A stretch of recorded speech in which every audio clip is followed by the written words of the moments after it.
चलिए, नमस्कार दोस्तों, बीसीए वाले के इस ट्यूटोरियल में आपका स्वागत है, अभिनंदन है।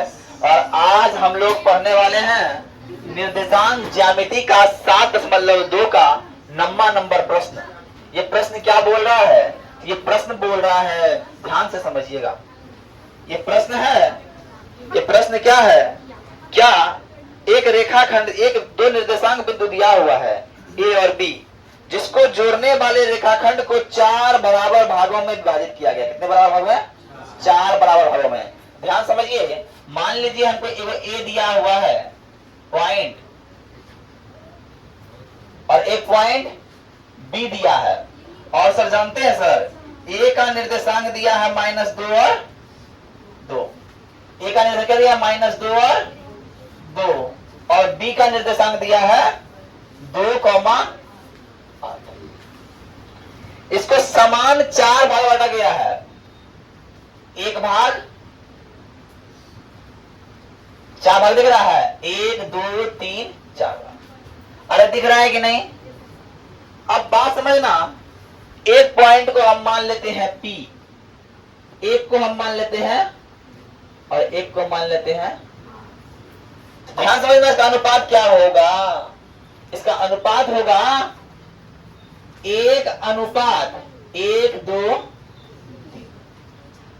इसका अनुपात होगा 2:1, और इसका अनुपात होगा 3:। कोई दिक्कत? बोलो यस या नो। समझ में आई बात? अब यहां से वो पता है क्या सब है? पहले पता है कि x1 बराबर क्या है सर? -2। और y1 बराबर क्या है सर? x2 बराबर क्या है सर? 2। और y2 बराबर क्या है सर? अरे बोलो यस या नो सर। कोई दिक्कत? अब आते हैं, P बिंदु के लिए निकालना है।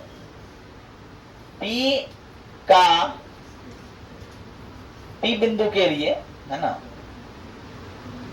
P बिंदु के लिए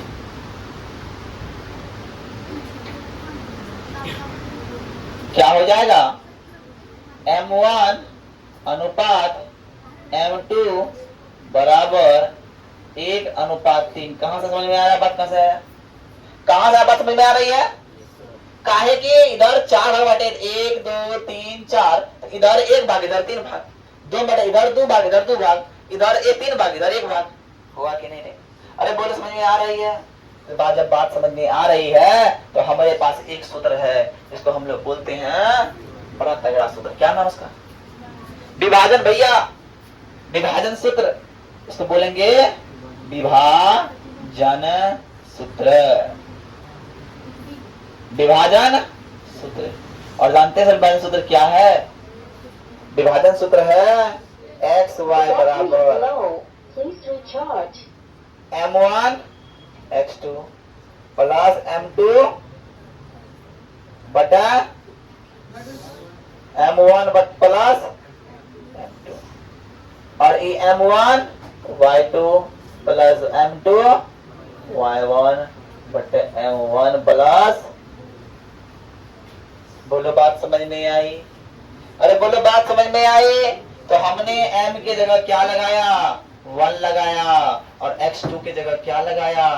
2 लगाया, m2 के जगह 3 लगाया, और x1 के जगह -2 लगाया, और हमने जब जोड़ा 1 + 3 ये आया। अरे ये आया सर। अब आते हैं, y2 8 है, प्लस 3 गुना y1 2 है, बटे 1 + 3 है। अरे है कि ना? 2 - 6 बटे 4, 8 + 6 बटे 4, अब -4 बटे 4, 8 6 14 बटे 4। और जानते हैं सर निर्देशांक क्या हो गया? यहाँ पे, यहाँ तो 1 हो जाएगा -1, यहाँ हो जाएगा 7 बट्टा। अरे होगा कि नहीं? तो P का निर्देशांक निकल गया। P का निर्देशांक है ना ये क्या हो जाएगा, यहां लिख दो। इसीलिए p का निर्देशांक, p का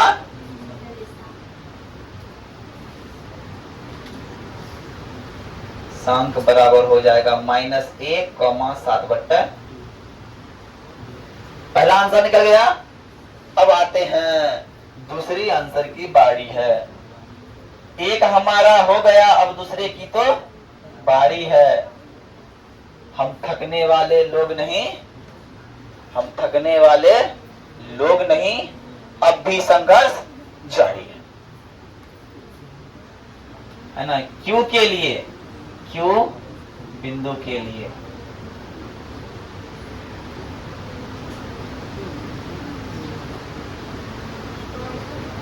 एक बहुत बड़ी बात है कि अगर तुम चाहो कोई चीज को अचीव करने के लिए, इतना आसानी से तुमको कोई चीज मिल नहीं जाएगा, है ना।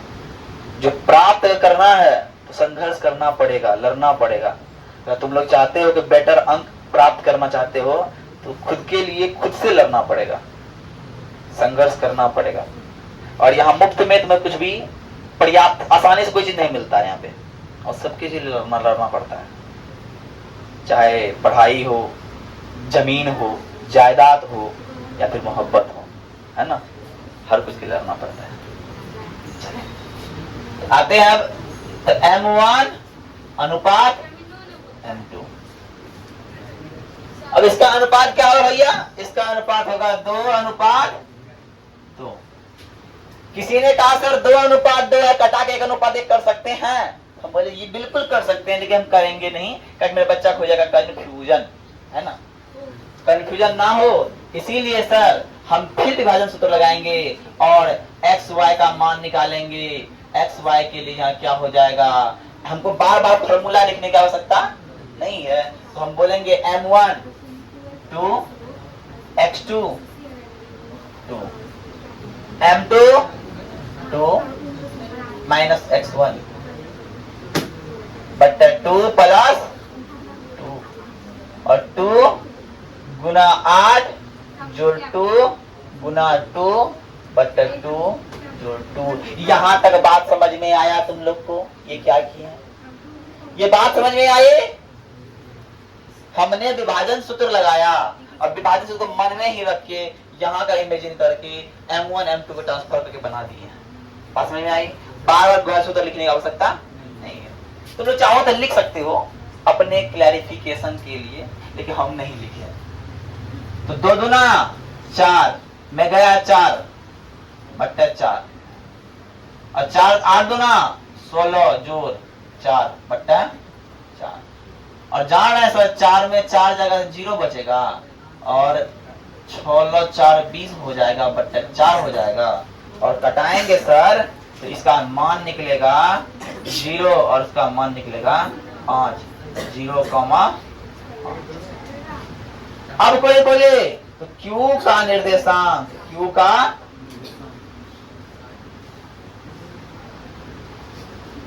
संक बराबर 0, क्या तुम लोग का आंसर मिलते जा रहा है।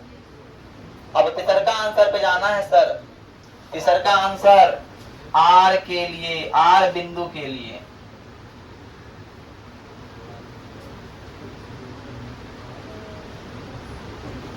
R बिंदु के लिए, R बिंदु के लिए M1 अनुपात M2 होगा।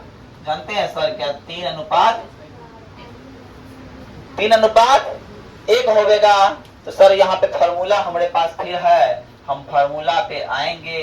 क्या आएंगे, फार्मूला पे आएंगे, एक्स वाई निकालेंगे। तो M1 है हमारे पास 3 गुना x2 है 2 प्लस 1 गुना -2 बटे 3 प्लस 1। 3 गुना 8 जोड़ 1 गुना 3 बटे 3 प्लस 1, इसीलिए 3 दूना 6 घटा 2 बटे 8 या 24 प्लस 3 बटे 4। इसीलिए 4/4 और 27/4। अरे बोलो यस या नो। आंसर कितना है? 1,27/4 है आंसर। 13/2 है। तो देख लो 13 दूना 26, 1 गुना 3 3 3, 8 तिया 24, 3 गुना 1 3 27। इम्पॉसिबल लग रहा है।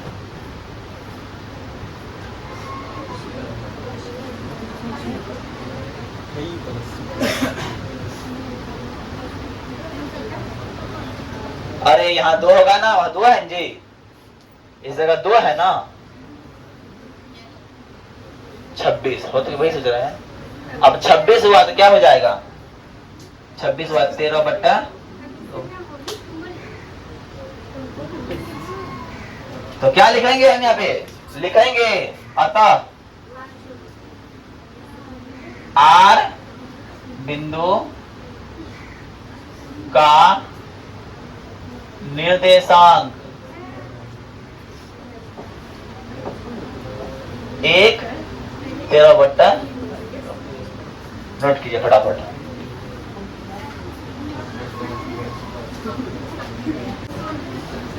अब देखिए 10 नंबर प्रश्न बड़ा तगड़ा प्रश्न है। ये बोल रहा है एक समांतर चतुर्भुज है। कहा है ये? और इसका क्षेत्रफल ज्ञात कीजिए। क्या ज्ञात कीजिए?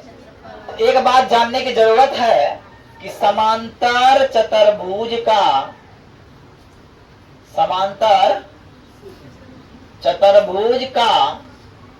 क्षेत्रफल का फॉर्मूला क्या होता है? क्षेत्रफल का फॉर्मूला होता है 1/2 गुना विकर्णों का गुणनफल। विकर्णों का गुणनफल क्या होता है? गुणनफल एक फॉर्मूला है। किसका? समांतर चतुर्भुज के क्षेत्रफल का। ये फॉर्मूला है कि 1/2 और विकर्णों का गुणनफल जो क्या होता है? ये समांतर चतुर्भुज का क्षेत्रफल। तो यहाँ बात एक चीज आ रही है, किसका गुणनफल आ रही है? विकर्णों का गुणनफल। तो पहला विकर्ण क्या है मेरा? डीबी और दूसरा है एसी। अगर हम इन दोनों की लंबाई ज्ञात कर ले, दूरी ज्ञात कर ले, तो भुजा तो मिल जाएगा ना, विकर्ण तो मिल जाएगा ना। तो विकर्ण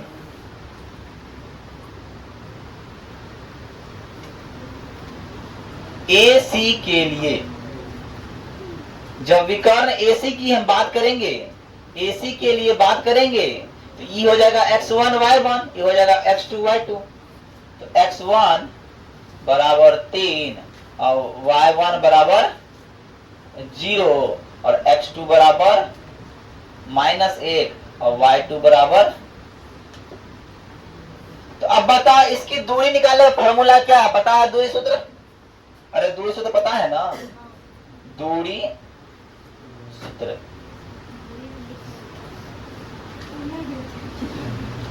x2 माइनस x1 का होल स्क्वायर प्लस y2 घटा y1 का होल स्क्वायर है कि ना। अब इसका करेंगे रूट अंदर।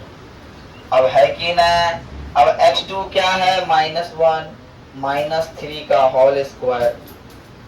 अब क्या है? 4 - 0 का होल स्क्वायर। अरे बोलो यस या नो सर। तो -4 का स्क्वायर प्लस 4 का स्क्वायर और -4 का स्क्वायर हो गया 16, इसका हो गया स्क्वायर 16 16 16 16 16 32। 32 को ले आते हैं 4√2। 4√2 मात्र ले आते हैं ना। एगो निकल गया। मेरा एक विकर्ण निकल गया। अब दूसरा विकर्ण की बात करेंगे सर। दूसरा विकर्ण की बात करेंगे तो क्या होगा? दूसरा विकर्ण, दूसरा विकर्ण है मेरे पास। दूसरा विकर्ण है डी और विकर्ण डी और बी के लिए, डीबी के लिए। जब विकर्ण डीबी के लिए हम बात करेंगे तो डीबी के लिए बात करेंगे, ई हो जाएगा x1, ई हो जाएगा y1। x1 हो गया -2, y1 हो गया -1, x2 हो गया 4 और y2 हो गया, अरे हुआ कि नहीं। अब दूरी सूत्र से क्या होगा, दूरी सूत्र से x2 घटा x1 का होल स्क्वायर प्लस y2 घटा y1 का होल स्क्वायर।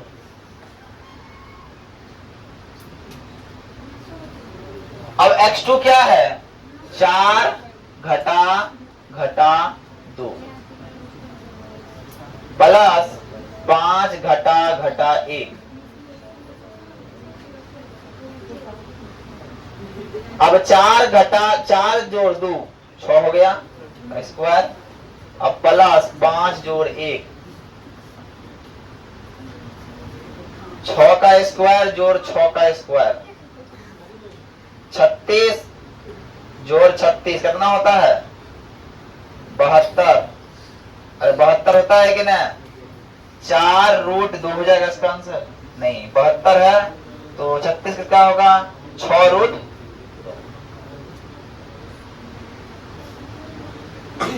देखिए मेरा एक विकर्ण निकला 4 रूट 2 मात्रक, एक विकर्ण निकला 6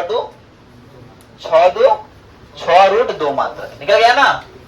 अब सर जब मात्रक निकल गया है तो हमारे पास एक फॉर्मूला है, पहले जो लिख दिए हैं, तो समांतर चतुर्भुज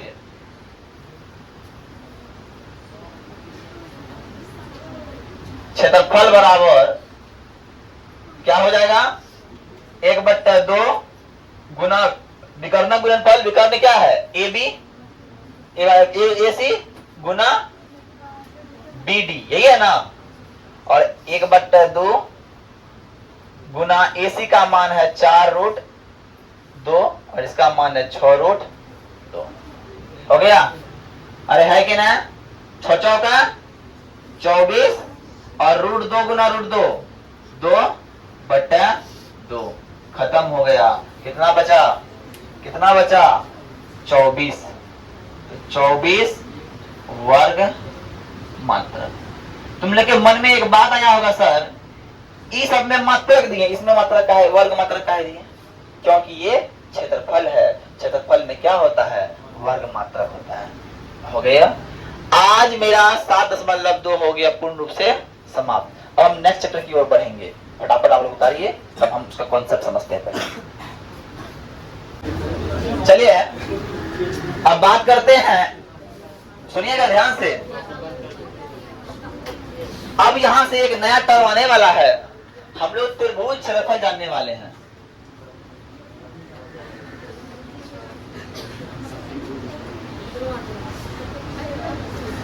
देखिए ये त्रिभुज है, त्रिभुज का एक शीर्ष A है, एक शीर्ष B है, एक शीर्ष C है, और इसका कुछ ना कुछ निर्देशांक होगा, तो इसको मानिए x1, इसको मानिए y1, इसका निर्देशांक को x2, इसका निर्देशांक को y2, और इसका निर्देशांक को x3 और क्लियर।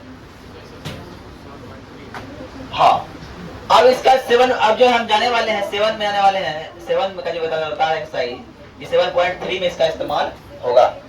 ध्यान से देखिएगा, हमको करना क्या है, हमको एक फार्मूला जानना है जिसको बोलते हैं त्रिभुज का क्षेत्रफल। क्या बोलते हैं, त्रिभुज का क्षेत्रफल।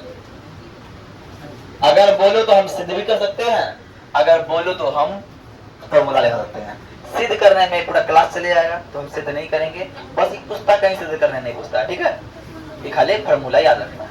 तो फॉर्मूला याद रखने का बहुत अच्छा ट्रिक है, हम लोग ट्रिक देंगे। ट्रिक से क्या देंगे, देखो फॉर्मूला को ध्यान से याद हो जाएगा, फॉर्मूला को तुम लोग ध्यान से यही याद करवा देंगे। करना क्या है, फॉर्मूला में लिखना है 1/2, लिख दिए 1/2 लिख दिए, सब देख रहा ध्यान से। अब बड़की कोष्ठ चालू कर दिए, कोई दिक्कत।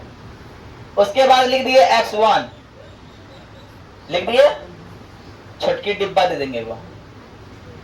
उसके बाद लिख दिए प्लस x2, लिख दिए, छोटकी डिब्बा दे दिए। प्लस दे दिए x3 और उसके बाद दे दिए और डिब्बा बंद कर दिया। यहां तक बात समझ में आया? यहां तक बात समझ में आया? अब यहां से एक चीज याद रखना है, 23, 31, 12 क्या रखना है? 23, 31, 12 23, 31, 12। तो हमको कुछ करना नहीं है, हमको बीच में लिखना क्या जानते हैं? क्या लिखना है? y घटा y, y घटा y और y घटा y लिख दिए। 23 बोला है ना, तो इसमें 2 उसमें 3 23 हो गया। इस 31 बोला है, इसमें 3 इसमें 31 हो गया और इसमें 12 1 बोला 2। ये मेरा हो गया त्रिभुज क्षेत्रफल का फार्मूला। ये हो गया मेरा त्रिभुज क्षेत्रफल का फार्मूला। यहाँ याद करने की कोई आवश्यकता नहीं है, बस दिमाग में एक चीज होना चाहिए, क्या? 23, 31, 12 इसके आधार पे तुम लोग ने। अरे बोलो, समझ में आ रहा बात समझ में आए? अब इसके आधार पर कोई सवाल दे दे, उदाहरण सवाल दिया हुआ है, इसके आधार पर उदाहरण में एक सवाल दिया हुआ है। उदाहरण कितना है? इसके आधार पर उदाहरण में एक सवाल दिया हुआ है। उदाहरण 11 में, उदाहरण 11 में, उदाहरण 11 में सवाल दिया हुआ है।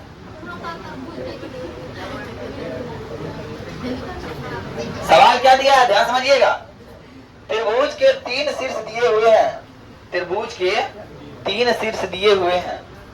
एक शीर्ष है -1 और -1, दूसरा है 4 और 4 -4 और 6 और तीसरा है -3 और माइनस है दिया हुआ। 3 शीर्ष दिया हुआ है। अब 3 शीर्ष से हमको बनाना है। नहीं बना पाओगे?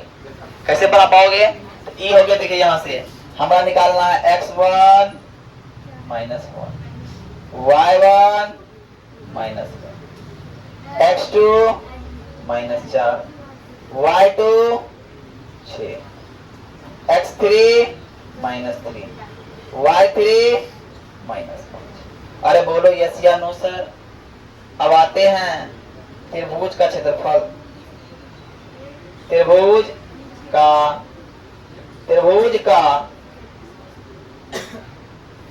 क्षेत्रफल।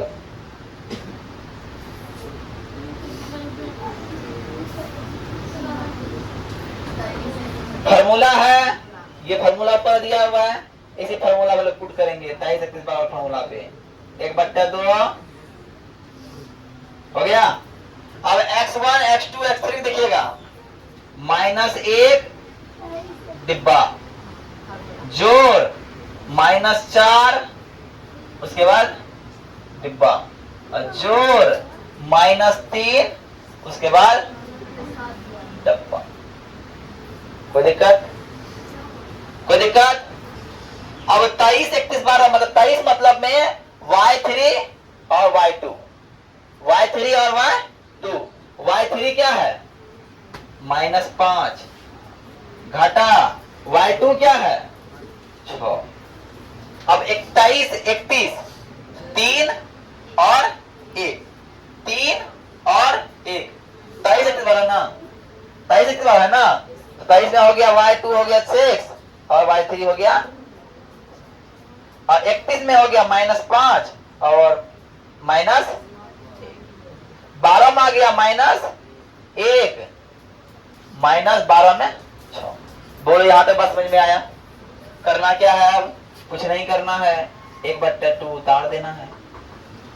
-1 का -1 सॉल्व कीजिए, इसको अंदर में सॉल्व कीजिए तो 11 6 11 प्लस 5 हो जाएगा, माइनस प्लस हो जाता है। तो अब देखो प्लस माइनस, ये माइनस हो गया, अंदर में सॉल्व कीजिए, प्लस माइनस तो -5 + 1 हो गया।